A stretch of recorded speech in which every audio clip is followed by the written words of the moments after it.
Hey, this is Rebecca at Faith, Hope, and Wellness, and today we will be talking about cholesterol because we just came out of Heart Month.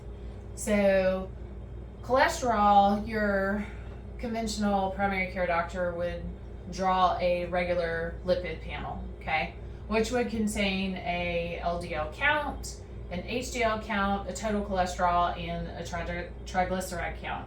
So, remember, LDL is your bad cholesterol. You have your HDL, which is your good cholesterol, and you have your triglycerides. Triglycerides are the sugary part of fat, okay? Now, your HDL, optimal, you want around 60, okay? LDL, you want, according to regular AHA right now and stuff, you want it to be less than 100. Now, there's a little bit more to it than just counts, okay? So let's talk about this.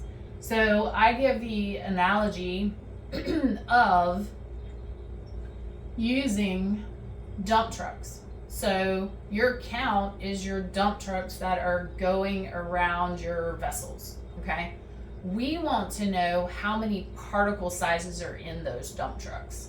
So we want to know, are they large fluffy particles and we don't have that many in our dump trucks, or we have very small dense particles and have a whole lot more?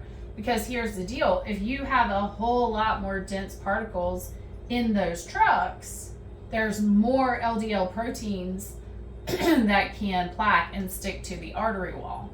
So you really want large fluffy dense or non-dense particles. So let's go to our next one. And our next one is lipoprotein A. Lipoprotein A, 1 in 5 people have the genetics to have a high lipoprotein A. Lipoprotein A is very informative to check. Why? Because of the fact that it is an independent risk factor for cardiovascular disease. So you've got different levels according to different labs, but generally you want it less than 75. Your oxidized LDL, oxidation is oxidative stress. So these LDL have been subject to oxidative stress. When that oxidized LDL is high, it makes you more at risk, 3 times more at risk for developing metabolic syndrome in the next 5 years, such as diabetes. So it's highly important to even check that oxidized LDL. Now, we talked about before particle size. So you have your LDLP, your HDLP, and your small LDLP. So LDLP is your overall particle size. HDLP is your good particle size, which you want to be, again, large. And then your small LDLP. Your small LDLP are those small dense particles. So you really want those small dense particles to be down. So just recently I had a case where LDL count normal at 100. But what were his particle sizes? Particle sizes were greater than 1100. So his particle sizes and all of his LDL count, they were all small dense particle sizes. So do we have to change those? Yes. And we can talk about that in a later video.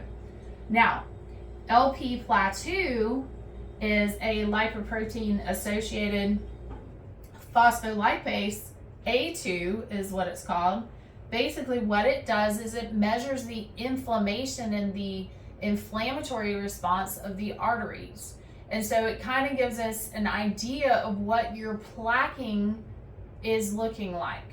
So if it's very elevated, your inflammatory of your arteries is of your artery vessels is inflamed.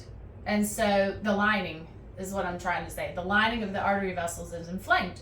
So when that lining is inflamed, it makes you more at risk for plaquing. So L plateau, very good level to check to see how inflamed those vessel linings are. ApoB.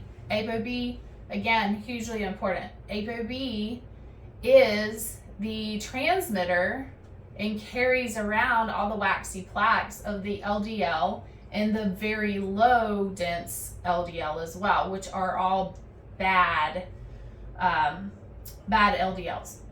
So it carries them around. So the higher number that is as well, the more risk of cardiovascular disease. So you want to get that number down as well.